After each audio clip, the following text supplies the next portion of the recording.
Hello ಸ್ನೇಹಿತರೆ, ನಮಸ್ಕಾರ.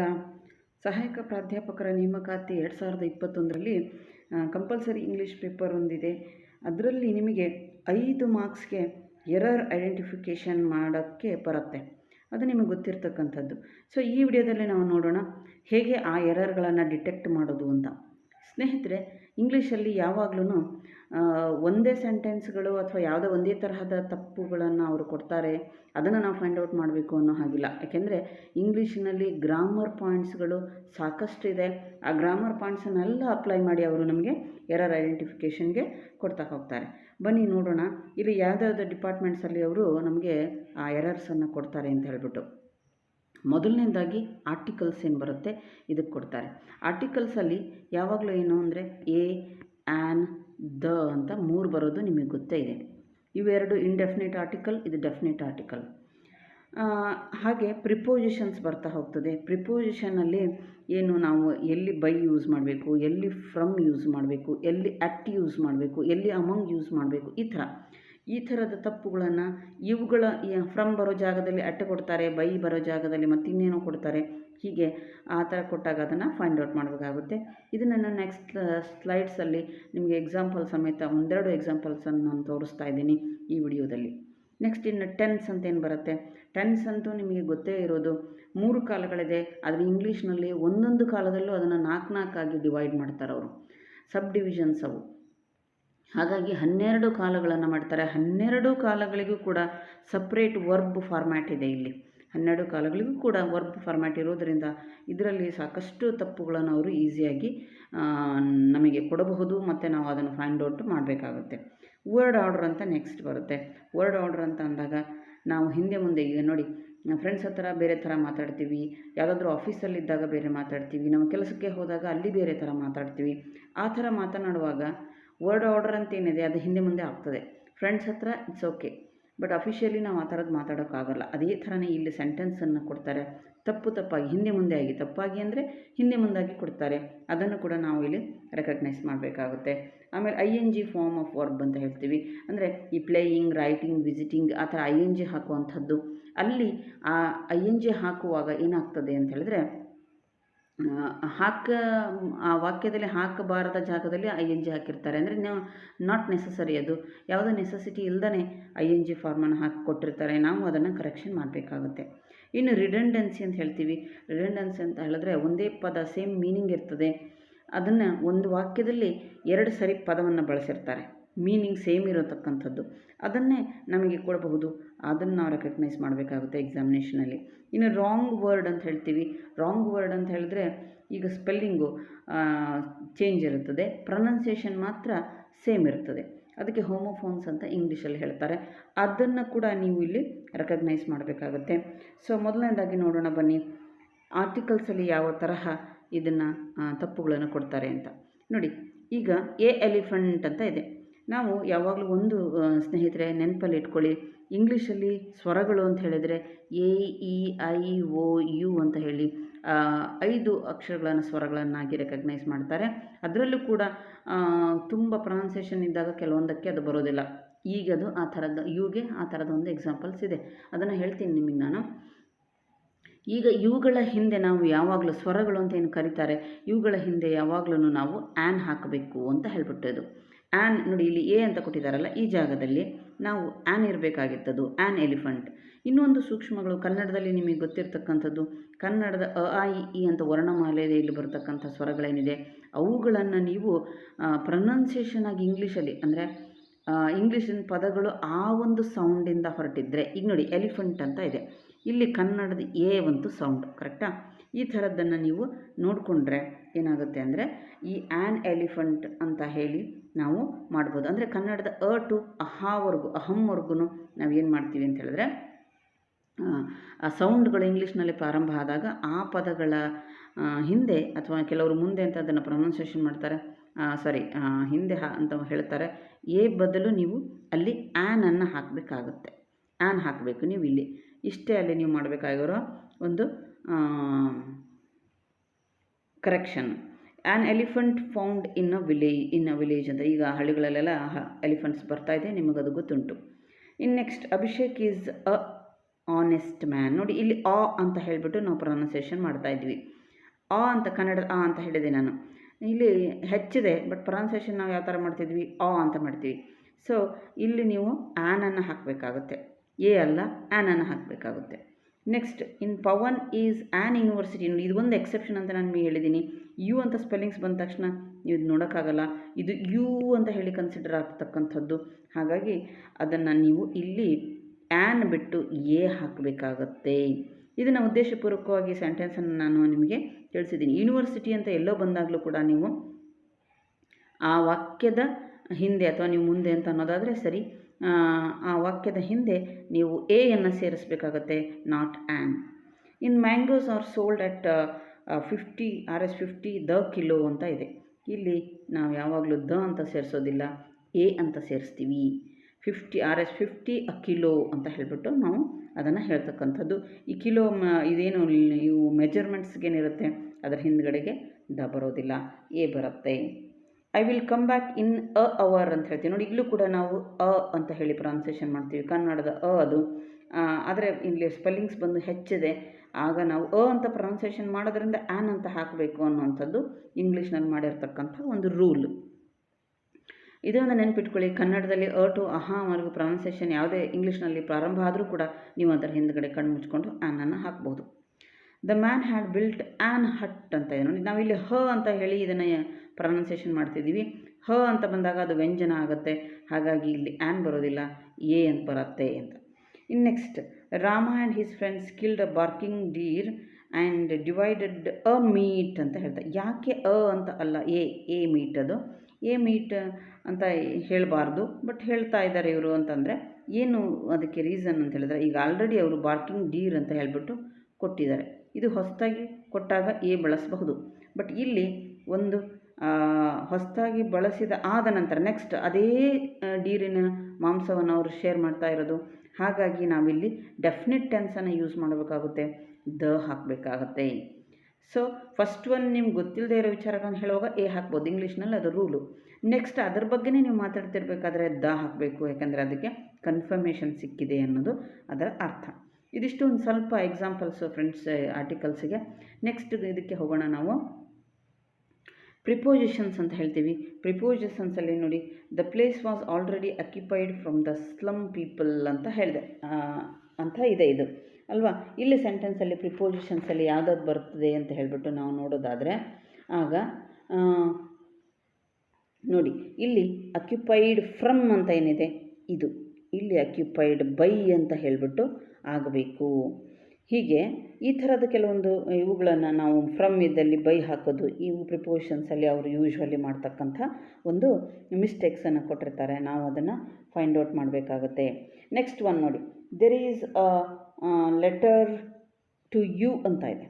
There is a letter to you ಅಂತಿದ್ದಾಗ ನಾವು ಅದನ್ನು ಫಾರ್ ಯು ಅಂತ ಮಾಡಬೇಕಾಗತ್ತೆ. ಟು ಅಲ್ಲ, ಅದು ಫಾರ್. ಕರೆಕ್ಟಾದ ಯೂಸೇಜ್ ಇದು ಪ್ರಿಪೋಸಿಷನ್ಸ್ಗೆ ಅಂಥೇಳಿ. ಹಾಗೆ next, I am angry on you ಅಂತ ಇದೆ. ಇಲ್ಲಿ ಆನ್ ಅಂತ ಬರಬಾರ್ದಾಗಿತ್ತು, ಸೊ ಆ್ಯಂಗ್ರಿ ವಿತ್ ಯು ಅಂತ ಬರಬೇಕು. ನೀವು ಯೂಶ್ವಲಿ ಅಫಿಷಿಯಲಿ ಪದಗಳನ್ನು ಬಳಸ್ತಾ ಇದ್ದರೆ ಖಂಡಿತ ನಿಮಗಿದು ಗೊತ್ತಿರುತ್ತೆ ಸ್ನೇಹಿತರೆ. ಇನ್ next, my mother is cutting the vegetable by A knife ಅಂತ ಇದೆ. ಇಲ್ಲೂ ಕೂಡ ನಾವು ಬೈ ಅಂತ ಯೂಸ್ ಮಾಡೋ ಹಾಗಿಲ್ಲ, ವಿತ್ ಎ ನೈಫ್ ಅಂತ ಹೇಳಿ ಮಾಡಬೇಕು. ಹೀಗೆ I will return your book in Sunday ಅಂತ ಇದೆ. That is not in, that is on Sunday. I will return your book on Sunday ಅಂತ ಹೇಳ್ಬಿಟ್ಟು ಆಗಬೇಕು ಅನ್ನುವಂಥದ್ದು. ಇನ್ನು Sara and Anu shared the work among them ಅಂತ ಇದೆ. ಸೊ ಇಲ್ಲಿ ಏನು ಇದೆ ಅಮಂಗ್ ಅಂತ ಇದೆ, ಇದು ಪ್ರಿಪೋಸಿಷನ್ನು. ಇಲ್ಲಿ ಅವರ ಮಧ್ಯದಲ್ಲಿ ಅಂತ ಆದಾಗ ಬಿಟ್ವೀನ್ ಅಂತ ಆಗಬೇಕದು. ಇಲ್ಲಿ ನೀವು ಬಿಟ್ವೀನನ್ನು ಹಾಕುವಂಥದ್ದು.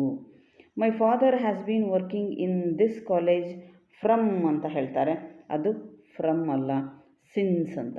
ಯಾವಾಗಲೂ ಸಿನ್ಸ್ ಅಂತ ಬಂದರೆ ಪರ್ಫೆಕ್ಟ್. ಇದೆಲ್ಲ ಈ ಇಸ್ವಿಗಳೇನು ಬರ್ತದೆ ಅದು ಇಸ್ವಿಗಳಿದ್ದಾಗ ಅದರ ಹಿಂದ್ಗಡೆಗೆ ಫ್ರಮ್ ಬರೋದಿಲ್ಲ, ಸಿನ್ಸ್ ಬರಬೇಕಾಗತ್ತೆ. Next, the cat fell in the well ಅಂತ ಹೇಳ್ತಾರೆ, ಆದರೆ ಇನ್ ದ ಅನ್ನೋದಕ್ಕಿಂತ ಏನಿದೆ ಅದು ಇನ್ ಟು ಅಂತ ಆಗಬೇಕು. ಇಲ್ಲಿ ಅದು ಒಂದು ಇನ್ ಟು ದ ವೆಲ್ ಅಂತ ಆದರೆ ಅದು ಸರಿಯಾದಂಥ ಉತ್ತರ ಆಗ್ತದೆ. ಇದು ಪ್ರಿಪೋಷನ್ಸಲ್ಲಿ ಈ ಥರದ ಪದಗಳನ್ನು ನಾವು ಸ್ವಲ್ಪ ಅಬ್ಸರ್ವ್ ಮಾಡಬೇಕು. ಅಲ್ಲಿ ಕೊಟ್ಟಿರೋದು ಜಸ್ಟ್ ಒಂದು 5 ಸೆಂಟೆನ್ಸ್ ಕೊಟ್ಟಿರ್ತಾರೆ, ಇವುಗಳಲ್ಲಿ ಎಲ್ಲದರಲ್ಲೂ ಮಿಕ್ಸ್ ಮಾಡಿಕೊಟ್ಟಿರ್ತಾರೆ. ಹಾಗಾಗಿ ಇದನ್ನು ತೀರಾ ಡೀಪಾಗಿ ಹೋದರೆ ಸಾಕಷ್ಟು ಅವರ್ಸ್ ಅದನ್ನು ಸ್ಟಡಿ ಮಾಡೋದಕ್ಕೆ ತಗೊಳುತ್ತೆ. ಜಸ್ಟ್ ಇಷ್ಟು ಒಂದು ನಾಲೆಡ್ಜ್ ನಮಗೆ ಎಕ್ಸಾಮಿನೇಷನ್ಗೆ ಸಾಕಾಗುತ್ತೆ ಅಂತ ನಾನು ಅಂದ್ಕೊಳ್ತೀನಿ ಸ್ನೇಹಿತರೆ. ನೆಕ್ಸ್ಟ್ ನಾನು ಹೇಳಿದ್ದೆ ವರ್ಡ್ ಆರ್ಡರ್ ಅಂತ ಹೇಳಿ. ವರ್ಡ್ ಆರ್ಡರ್ ಅಂತ ಹೇಳಿದಾಗ ಈಗ ನೋಡಿ, ಯು ಆರ್ ಅರುಣ್ ಅಂತ ಹೇಳಿಬಿಟ್ಟು ಕ್ವೆಶ್ಚನ್ ಮಾರ್ಕ್ ಇದೆ. ಈ ಥರ ಕ್ವೆಶ್ಚನ್ ಮಾರ್ಕ್ ಇದ್ದಾಗ ನಾವೀಗ ಸ್ನೇಹಿತರ ಹತ್ರ ಹೋಗಿ ಯು ಆರ್ ಅರುಣ್ ಅಂತ ಕೇಳ್ಬಿಡ್ತೀವಿ. ಅರುಣ್ ಅಂತ ಹೇಳಿದ್ರೆ ಅದು ಕ್ವೆಶ್ಚನ್ನು ಅನ್ನೋ ರೀತಿಯಲ್ಲಿ. ಬಟ್ ಅದನ್ನು ಗ್ರಾಮ್ಯಾಟಿಕಲಿ ನಾವು ತೊಗೊಂಡಾಗ, ರಿಟ್ನಲ್ಲಿ ತೊಗೊಂಡಾಗ ನಾವೇನಾಗಬೇಕಾಗುತ್ತೆ, ಅದರ ಉತ್ತರ ಯು ಅದು ಏನಿದೆ ಯು ಆರ್ ಅನ್ನೋದೇನಿದೆ ಅದು ಫಸ್ಟ್ ಬರಬೇಕು. ಆರ್ ಯು ಅರುಣ್ ಅಂತ ಪ್ರಶ್ನೆಗಳನ್ನು ಕೇಳಬೇಕಾಗ್ತದೆ. ಇದೇ ಆರ್ಡರ್. ಏನಂದರೆ ಇದು ಈ ಕಡೆ ಬರಬೇಕು, ಇದು ಈ ಕಡೆ ಬರಬೇಕು, ಅಷ್ಟೇ. ಇದು ಒಂದು ಆರ್ಡರ್ ಚೇಂಜ್ ಆಗಬೇಕು. ಆ ಚೇಂಜ್ ಆದರೆ ಅದು ರೈಟ್ ಆಗುತ್ತೆ. ಇದನ್ನೇ ವರ್ಡ್ ಆರ್ಡರ್ ಅಂತ ಹೇಳೋದು. ಇನ್ನು ಬರ್ತಕ್ಕಂಥ ಎಲ್ಲ ಸೆಂಟೆನ್ಸಲ್ಲೂ ಅದೇ ಥರ ಫ್ರೆಂಡ್ಸ್ ನೋಡಿ. At what time he is going ಇರ್ತಾರೆ. ಸೊ ಇದೇನಿಲ್ಲ, ಹಿ ಸಬ್ಜೆಕ್ಟ್ ಇದೆ. ಯಾವಾಗಲೂ ಕ್ವೆಶ್ಚನ್ ಮಾಡುವಾಗ ಅದು ಈಸ್ ಈ ಕಡೆ ಬರಬೇಕು, ಹಿ ಆ ಕಡೆ ಹೋಗಬೇಕು. At what time is he going ಅಂತ ಹೇಳಿಬಿಟ್ಟು ನೀವು ಅದನ್ನು ಕೇಳಬೇಕಾಗ್ತದೆ. ಹಿ ಈಸ್ ವರ್ಕಿಂಗ್ ಹಿಯರ್, ಇದು ಕ್ವೆಶ್ಚನ್ ಮಾರ್ಕ್ ಕೊಡ್ತಾ ಇದ್ದಾರೆ. ನೆಕ್ಸ್ಟ್ ಇಲ್ಲೂ ಕೂಡ ಅಷ್ಟೇ, ಕ್ವೆಶ್ಚನ್ ಯಾವಾಗಲೂ ಉಲ್ಟಾ ಆಗಬೇಕು. ಈಸ್ ಹಿ ವರ್ಕಿಂಗ್ ಹಿಯರ್ ಅನ್ನೋದು ಅಂತ ಆಗಬೇಕು. Next what you have done ಅಂತ ಇದೆ. ಸೊ ಇಲ್ಲೂ ಕೂಡ ಈ ಆರ್ಡರ್ ಚೇಂಜ್ ಆಗಬೇಕು. ಈ ಹ್ಯಾವ್ ಜಾಗದಲ್ಲಿ ಯು ಬರಬೇಕು, ಅದರ ಜಾಗದಲ್ಲಿ ಹ್ಯಾವ್ ಬರಬೇಕು. What all those people are doing ಅಂತ ಹೇಳಿಬಿಟ್ಟು ನಾವು ಇಲ್ಲಿ ಕೇಳ್ತಾ ಹೋಗ್ತೇವೆ. ಹಾಗೆ ವಾಟ್ ಆರ್ ಅಂತ ಇಲ್ಲಿ ಬಂದು ನೋಡಿ, what all those people are doing ಅಂತ ಹೇಳ್ತಾ ಇದ್ದೀವಿ ನಾವು. ಹಾಗೆ ನಾವು ನೋಡುವಾಗ ಇಲ್ಲಿ ಏನಾಗ್ತದೆ, what all those, what are ಇಲ್ಲಿ ಬರಬೇಕು. What are all those people doing ಅಂತ ಆಗಬೇಕು ಅನ್ನುವಂಥದ್ದು. ಹೀಗೆ ಈ ಆರ್ಡರ್ ಇಲ್ಲಿ ಚೇಂಜ್ ಆಗಬೇಕಾಗ್ತದೆ. ಇದು ಎಕ್ಸ್ಚೇಂಜ್ ಆಗಿದೆ. ವಾಟ್ ಪೀಪಲ್ ಆದಮೇಲೆ ಆರ್ ಬಂದಿದೆ. ಸೊ ಇಲ್ಲಿ ಕ್ವೆಶ್ಚನ್ ಆಗಿರೋದರಿಂದ ಹೆಲ್ಪಿಂಗ್ ವರ್ಬು ಕ್ವೆಶ್ಚನ್ ಪದ ಅಂದ ತಕ್ಷಣಕ್ಕೆ ಬರಬೇಕಾಗ್ತದೆ. So what are all those people doing. What does Sharmila wants ಅಂತ ಹೇಳಿಬಿಟ್ಟು ಇಲ್ಲಿ ಒಂದು ಇದೆ. ನೀವು ಇಲ್ಲಿ ಇದು ಒಂದು ಎಕ್ಸೆಪ್ಷನ್ ಕೊಟ್ಟಿದ್ದಾರೆ. ಹೇಗೆ ಅಂದರೆ ಈ ಎಕ್ಸಾಂಪಲಲ್ಲಿ ನನ್ನದೇ ಮಿಸ್ಟೇಕ್. ಅದರ ಎಕ್ಸಾಂಪಲ್ ಹಾಕುವಾಗ ಡಸ್ ಬಂದಾಗ ಯಾವಾಗಲೂ ಕ್ರಿಯಾಪದಕ್ಕೆ ಎಸ್ ಬರೋದಿಲ್ಲ ಅನ್ನುವಂಥದ್ದು. ಒಂದು ಅದು ಡಸ್ ಬಿಟ್ಟು ಬರಬೇಕು, ಇಲ್ಲ ಅದು ಎಸ್ ಇಲ್ಲಿ ಹತ್ಕೊಳ್ಬಾರ್ದು. ಇಲ್ಲಿ does hockey what does Sharmila wants ಅಂತ ಆಗಲ್ಲ, ವಾಟ್ ಡಸ್ ಶರ್ಮಿಳಾ ವಾಂಟ್ ಅಂತ ಅಷ್ಟೇ ಆಗುತ್ತೆ. ಡಸ್ ಎರಡೂ ಈ ಎಸ್ಗಳು ಬರೋದಿಲ್ಲ, ಒಟ್ಟೊಟ್ಟಿಗೆ ಒಂದು ಯಾವುದಾದ್ರೂ ಬರ್ತದೆ. ವಾಟ್ ಶರ್ಮಿಳಾ ವಾಂಟ್ಸ್ ಅಂತನಾದರೂ ವಾಟ್ ಡೂ ಅಂತ ತಗೊಳ್ಬೋದು ನೀವು. ಡೂ ಅಂತ ಬರೋದಿಲ್ಲ, ವಾಟ್ ಶರ್ಮಿಳಾ ವಾಂಟ್ಸ್ ಅಂತ ಅನ್ನೋದಾಗುತ್ತೆ. ಯಾಕಂದರೆ ಥರ್ಡ್ ಪರ್ಸನ್ ಅದು, ಆವಾಗ ನಾವು ಇದು ಮಾಡೋಕ್ಕಾಗಲ್ಲ, ಡೂ ಹಾಕೋಕ್ಕಾಗಲ್ಲ. ಸೊ ವಾಟ್ ಶರ್ಮಿಳಾ ವಾಂಟ್ಸ್ ಅಂತನಾದರೂ ಹಾಕಬಹುದು. ಅಥವಾ ವಾಟ್ ಡಸ್ ಶರ್ಮಿಳಾ ವಾಂಟ್, ಇಲ್ಲಿ ಎಸ್ ತೆಗಿಬೇಕಾಗ್ತದೆ. ಇದನ್ನು ನೀವು ನೋಡ್ಕೊಳ್ಳಿ. ಥರ್ಡ್ ಪರ್ಸನ್ ಸಿಂಗ್ಯುಲರಲ್ಲಿ ಸಿಂಪಲ್ ಪ್ರೆಸೆಂಟಲ್ಲಿ ಬರ್ತಕ್ಕಂಥ ಈ ಡಸನ್ನು ಈ ಥರನೇ ಯೂಸ್ ಮಾಡಬೇಕಾಗುತ್ತೆ. ನನ್ನ ಇನ್ನೊಂದು ವಿಡಿಯೋ ಇದೆ ಸ್ನೇಹಿತರೆ, ಡೂ ಡಸ್ ಡಿಡ್. ನಿಮಗೆ ಸಹಾಯಕ ಪ್ರಾಧ್ಯಾಪಕರ ಒಂದು ಸ್ಪರ್ಧಾತ್ಮಕ ಪರೀಕ್ಷೆಯಲ್ಲಿ ಅದು ಕೂಡ ಒಂದು ಕ್ವೆಶ್ಚನ್ ಇದೆ. ಅಲ್ಲೂ ಕೂಡ ಇದನ್ನು ನಾನು ಸ್ವಲ್ಪ ಡೀಟೇಲಾಗಿ ವಿವರಿಸಿದ್ದೀನಿ. ನೀವು ಆ ವಿಡಿಯೋನ ವಾಚ್ ಮಾಡಿ ಸ್ನೇಹಿತರೆ. Next in example why you are laughing ಅಂತ ಇದೆ. ಇಲ್ಲೂ ಕೂಡ ವರ್ಡ್ ಆರ್ಡರ್ ಚೇಂಜ್ ಆಗಬೇಕು. ವೈ ಆರ್ ಯು ಲಾಫಿಂಗ್ ಅಂತ ಹೇಳಿ ಇದು ಆಗಬೇಕು. ನೆಕ್ಸ್ಟ್ ಇನ್ನು ING ಫಾರ್ಮ್ ಅಂತ ಹೇಳ್ತೀವಿ. ING ಫಾರ್ಮ್ ಅಂತ ಹೇಳಿದಾಗ ನೋಡಿ ಸ್ನೇಹಿತರೆ, this coffee is tasting bitter ಅಂತ ಹೇಳ್ತಾ ಇದ್ದೀವಿ. ಇಲ್ಲಿ ING ಹಾಕೋದು ನೆಸೆಸಿಟಿ ಇರಲಿಲ್ಲ ಅನ್ನುವಂಥದ್ದು. ದಿಸ್ ಕಾಫಿ ಟೇಸ್ಟ್ಸ್ ಅಂತ ಇದ್ರ ಜೊತೆಗೆ ದಿಸ್ ಕಾಫಿ ಅಲ್ಲಿ ಈಸು ಬರೋಂಗಿಲ್ಲ. ದಿಸ್ ಕಾಫಿ ಟೇಸ್ಟ್ಸ್ ಬಿಟರ್ ಅನ್ನೋದಷ್ಟೇ ಉತ್ತರವಾಗ್ತದೆ. We are liking our country ಅಂತ ಹೇಳ್ತೀವಿ. ಇದು ಎಷ್ಟು ನೋಡಿ ನಿಮಗೆ ಓದಿದ ತಕ್ಷಣ ಇದು ನಿಮಗೆ ಗೊತ್ತಾಗುತ್ತೆ ಮಿಸ್ಟೇಕ್ ಇದೆ ಇದರಲ್ಲಿ ಅಂತ ಹೇಳಿಬಿಟ್ಟು. Just we like our country ಅಂತ ಆದ್ರೂ ಸಾಕು. ಇಲ್ಲಿ ಯಾವುದೇ ಹೆಲ್ಪಿಂಗ್ ವರ್ಬ್ಗಳ ಸಹಾಯ ಇರೋದಿಲ್ಲ, ತಗೊಳ್ಬಾರ್ದು. ಹಾಗೆ ಆ ಥರ ಈ ಥರ ಎಷ್ಟೋ ಪದಗಳನ್ನು ಆಡುಭಾಷೆಯಲ್ಲಿ ಬಳಸ್ಬಿಡ್ತಾರೆ. ಬಟ್ ಅದು ಗ್ರಾಮ್ಯಾಟಿಕಲಿ ರಾಂಗ್ ಯೂಸೇಜ್. ಸ್ಪೀಕಿಂಗ್ಗೆ ಸಂಭವ ನೀವು ಯಾರು ಎದುರುಗಡೆ ಇದ್ದೀರಿ ಅನ್ನೋದ್ರ ಮೇಲೆ ಅದು ನಡೆದು ಹೋಗುತ್ತೆ.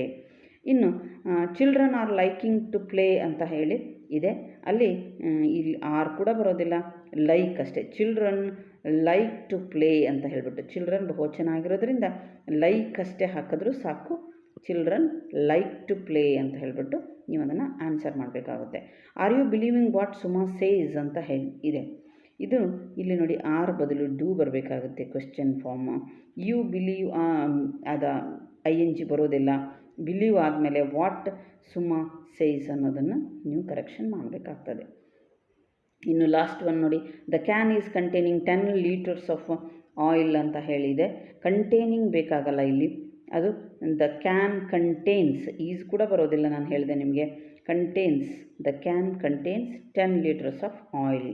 ಈ ಥರ ING ಫಾರ್ಮನ್ನು ನೀವು ತೆಗಿಬೇಕಾಗಿ ನೋಡಬಹುದು ನಿಮ್ಮ ಎಕ್ಸಾಮಿನೇಷನಲ್ಲಿ. ಇನ್ನು ರಾಂಗ್ ವರ್ಡ್ ನೋಡಿ, ರಾಂಗ್ ವರ್ಡ್ನಲ್ಲಿ ನಿಮಗೆ ಇದನ್ನು ನೋಡಿದ ತಕ್ಷಣ ಗೊತ್ತಾಗುತ್ತೆ ಸ್ನೇಹಿತರೆ. ವಾಟ್ ಈಸ್ ಇಟ್ಸ್ ಪ್ರೈಸ್ ಅಂತ ಇದೆ. ಅದರ ಬೆಲೆ ಏನು ಅಂತ ಕೇಳಬೇಕು. CE ಬರಬೇಕು ನೋಡಿ. ಇಲ್ಲಿ ಸೆಕೆಂಡ್ ಎಕ್ಸಾಂಪಲಲ್ಲಿ ಉಲ್ಟಾ ಕೊಟ್ಟಿದ್ದಾರೆ. ಲಕ್ಷ್ಮಿ ಒನ್ ದ ಪ್ರೈಸ್ ಅಂತ ಇದೆ. ಇದು ಇಲ್ಲಿ ಬರಬೇಕು, ಇದು ಇಲ್ಲಿ ಹೋಗಬೇಕು. ವಾಟ್ ಈಸ್ ಇಟ್ಸ್ ಪ್ರೈಸ್ ಅಂದರೆ ಯಾವುದು, ಇದರ ಬೆಲೆ ಏನು ಅಂತ ಹೇಳ್ಬಿಟ್ಟು ಯಾವುದೊಂದು ವಸ್ತುವಿನ ಬೆಲೆ ಕೇಳ್ತಿದ್ದಾರೆ, ಅಲ್ಲಿ ಬರ್ತಕ್ಕಂಥದ್ದು ನೋಡಿ. ಪ್ರೈಸ್ ಮತ್ತು ಪ್ರೈಸ್ ಸ್ವಲ್ಪ ಡಿಫ್ರೆನ್ಸ್, ಸ್ಲೈಟೆಸ್ಟ್ ಡಿಫ್ರೆನ್ಸ್ ಇದೆ ಆ ಪ್ರೊನೌನ್ಸಿಯೇಷನಲ್ಲಿ. ಹಾಗಾಗಿ ಅದನ್ನು ನೀವು ರೆಕಗ್ನೈಸ್ ಮಾಡಬೇಕಾಗುತ್ತೆ, ಎಲ್ಲಿ ಯಾವ ಜಾಗದಲ್ಲಿ ಏನು ಬರಬೇಕು ಅಂತ. ಲಕ್ಷ್ಮಿ ಒನ್ ದ ಪ್ರೈಸ್, ಇದು ಇಲ್ಲಿ ಬರಬೇಕು. ಇದು ವಾಟ್ ಈಸ್ ಇಟ್ಸ್ ಪ್ರೈಸ್ ಅನ್ನೋದು ಮೇಲ್ಗಡೆಗೆ ಬರಬೇಕು. ಮಂಜುನಾಥ್ ಈಸ್ ಅವರ್ ಪ್ರಿನ್ಸಿಪಲ್ ಅಂತ ಹೇಳ್ತಾರೆ.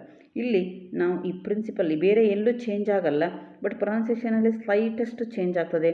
ಪ್ರಿನ್ಸಿಪಾಲ್ ಆಗಬೇಕು, ಅದು PAL ಬರಬೇಕು ಅಷ್ಟೇ. ಇಲ್ಲಿ ನೀವು ಪ್ರಿನ್ಸಿಪಲ್ ಅಂದರೆ ಅದೊಂದು ರೂಲ್ಸ್ ಆ್ಯಂಡ್ ರೆಗ್ಯುಲೇಷನ್ಸ್ ಹೇಳುವಾಗ ಹೇಳ್ತಾರಲ್ಲ, ಅದು ನೀತಿ ನಿಯಮಗಳು ಅಂತ ಏನು ಬರ್ತಾರೆ, ಅದಕ್ಕೆ ಪ್ರಿನ್ಸಿಪಲ್ ಅಂತ ಹೇಳೋದು. ಇಲ್ಲಿ ಪರ್ಸನ್ಗೆ ಅದು ಸಂಬಂಧ ಬೀಳೋದಿಲ್ಲ. Next, why don't you see yourself ನೋಡಿ. ಇಲ್ಲಿ ನೀವು ನೋಡಿದ ತಕ್ಷಣ ರೆಕಗ್ನೈಸ್ ಮಾಡ್ತೀರಿ. ಈ ಸಿ ಅಂದರೆ ಸಮುದ್ರ ಅಂತ ಅರ್ಥ ಆಗ್ತದೆ. ಇಲ್ಲಿ ನೋಡಬೇಕು ಅನ್ನೋ ಅರ್ಥ ಇರೋದ್ರಿಂದ Y don't you see your self, ನೀನೇ ಯಾಕೆ ನೋಡಬಾರ್ದು, ನೀನೇ ಹೋಗಿ ಅಂದಾಗ SEE ಬರ್ತದೆ. ಇಲ್ಲಿ ನೋಡಿ, ಶಾರ್ಕ್ಸ್ ಲಿವ್ ಇನ್ ಸಿ ಅಂತಾರೆ. ಇಲ್ಲಿ ರಾಂಗ್ ಕೊಟ್ಟಿರುವಂಥದ್ದು. ಇಲ್ಲಿ ಅದು ಶಾರ್ಕ್ಸ್ ಬಂದು ಸಮುದ್ರದಲ್ಲಿ ಜೀವಿಸುತ್ತೆ ಅನ್ನೋದಕ್ಕೆ ಇದನ್ನು ಹೇಳ್ತಕ್ಕಂಥದ್ದು. Where did you lose your pen ಅಂತಾರೆ ನೋಡಿ. ಲೂಸ್ ಅನ್ನೋದೇನಿದೆ, ಇದು ಸ್ವಲ್ಪ ಪ್ರೊನೌನ್ಸಿಯೇಷನ್ ಸೇಮ್ ಬರುತ್ತೆ, ಬಟ್ ಸ್ಪೆಲ್ಲಿಂಗ್ಸ್ ಕೂಡ ಅಲ್ಲಿ ಚೇಂಜ್. ಎಲ್ಲಿ ನೀನು ಕಳ್ಕೊಂಡಿದೆಯಾ ಅಂತ ಅನ್ನಬೇಕು, ಲಾಸ್ ಅಥವಾ ಲೂಸ್ ಅಂತ ಹೇಳ್ತಾರೆ. ಸೊ ಲೂಸ್ ಇದು ಡಬಲ್ ಓ ಬರೋದಿಲ್ಲ, ಸಿಂಗಲ್ ಓ ಬರ್ತದೆ. ಈ ಥರ ಏನಾದರೂ ಕಳ್ಕೊಂಡಿದ್ದೀರಿ ಅಂತ ನೀವು ಹೇಳುವಾಗ. ಇನ್ನು next, this shirt does not fit you, it's very loose ನೋಡಿ. ಇಲ್ಲಿ ಆ ಪದವನ್ನು ಹಾಕಬೇಕಾಗಿತ್ತು, ಡಬಲ್ ಓ ಹಾಕಬೇಕಾಗಿತ್ತು, ಬಟ್ ಸಿಂಗಲ್ ಓ ಬಂದಿದೆ. ಈ ಥರ ನೀವು ಅದನ್ನು ರೆಕಗ್ನೈಸ್ ಮಾಡಿ ಸ್ನೇಹಿತರೆ. ಎವ್ರಿ ವೀಕ್ ನೋಡಿ, ಪ್ರೊನೌನ್ಸಿಯೇಷನ್ ಸೇಮ್ ಇದೆ, ಬಟ್ ಸ್ಪೆಲ್ಲಿಂಗ್ಸ್ ಚೇಂಜ್ ಇದೆ. ಈ ವೀಕ್ ಅಂದರೆ ವೀಕ್ ಆಗಿರೋದು ಅಂತ ಹೇಳ್ತೀವಿ, ನಾನು ತುಂಬ ವೀಕ್ ಆಗಿದ್ದೀನಿ ಅಂತ ಹೇಳಬೇಕಲ್ಲ. ಸೊ ಆ ಥರದ್ದು ವೀಕ್ ಇದು. ಇಲ್ಲಿ ಅದು ಬರೋದಿಲ್ಲ. Every week I visit my uncle ಅಂದರೆ ಮೀನಿಂಗ್ ಚೇಂಜ್ ಆಗ್ತದೆ.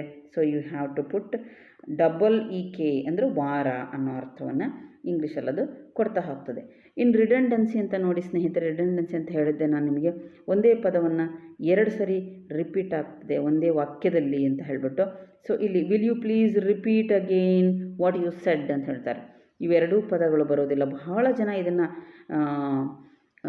ಯೂಸ್ ಮಾಡುವಾಗ ಕ್ಲಾಸ್ ರೂಮಲ್ಲಾಯಿತು, ಬೇರೆ ಕಡೆಗಾಯಿತು ಯೂಸ್ ಮಾಡ್ತೀವಿ.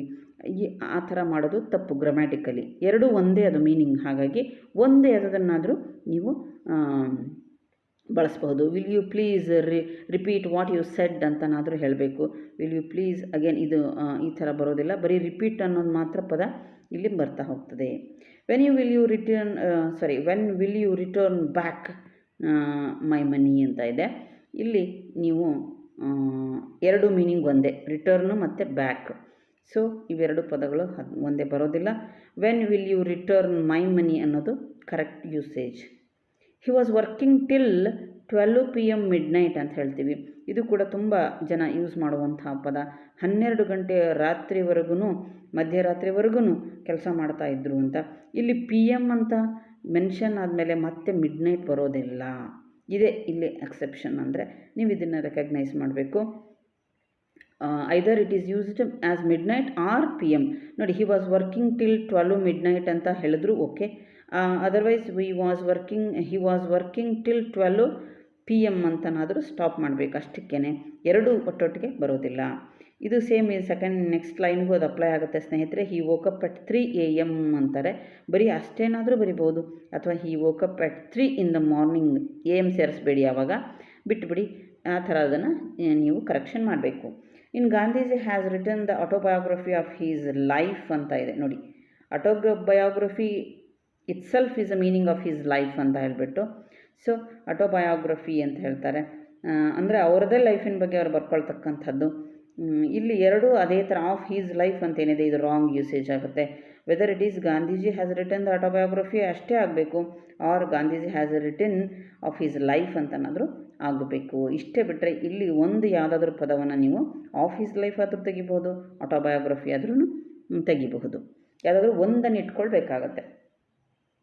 I am enclosing here with my biodata ಅಂತಾರೆ. ಇಲ್ಲೂ ಕೂಡ ಈ ಒಂದು ಪದ ರಾಂಗ್ ಯೂಸೇಜ್ ಆಗಿದೆ. So I am enclosing my biodata ಅಂದರೆ ಸಾಕು. Indian cricket team had return back, ನಾನು ಹೇಳಿದೆ ಮೊದಲನೇದು ಫಸ್ಟ್ ಸೆಂಟೆನ್ಸಲ್ಲಿ ನೀವು ನೋಡಿದ್ದೀರಿ. ಈಗ ಅದೇ ರಿಟರ್ನ್ ಬ್ಯಾಕ್ ಬಂದಿದೆ. ನೀವು just Indian cricket team had return to India ಅಂತ ಹೇಳಿದ್ರೆ ಸಾಕು. ಬ್ಯಾಕ್ ಅನ್ನೋ ಪದವನ್ನು ಬಿಡಬೇಕಾಗುತ್ತೆ ಸ್ನೇಹಿತರೆ. ಇದಿಷ್ಟು ಸ್ನೇಹಿತರೆ, ನಿಮಗೆ ವಿಡಿಯೋ ಇಷ್ಟ ಆಗಿದೆ ಅಂತ ಅಂದ್ಕೊಳ್ತೀನಿ. ರಾಂಗ್ನೆಸ್ ಬಗ್ಗೆ ಇರ್ತಕ್ಕಂಥದ್ದು, ಎರರ್ ಐಡೆಂಟಿಫಿಕೇಷನನ್ನು ಫೈಂಡ್ ಔಟ್ ಮಾಡ್ತಕ್ಕಂಥದ್ದು, ಈ ಥರದ್ದು ನಾವು ನೋಡ್ತೀವಿ. ನಾನು ಈಗ ತಪ್ಪಾಗಿ ಯೂಸ್ ಮಾಡಿದೆ, ಎರರ್ ಐಡೆಂಟಿಫಿಕೇಷನ್ ಅಂತ ಹೇಳಿದೆ ಮತ್ತು ಫೈಂಡ್ ಔಟ್ ಅಂತಲೂ ಹೇಳಿದೆ ಸ್ನೇಹಿತರೆ. ಇದನ್ನೆಲ್ಲ ನೀವು ಮುಂದಿನ ವಿಡಿಯೋಗಳಿಗೆ ಪ್ರೋತ್ಸಾಹ ಕೊಡುವ ಸಲುವಾಗಿ ವಾಚ್ ಮಾಡಿ, ಶೇರ್ ಮಾಡಿ, ನಮ್ಮ ಚಾನಲ್ಗೆ ಸಬ್ಸ್ಕ್ರೈಬ್ ಆಗಿ ಸ್ನೇಹಿತರೆ. ಧನ್ಯವಾದ. See you soon.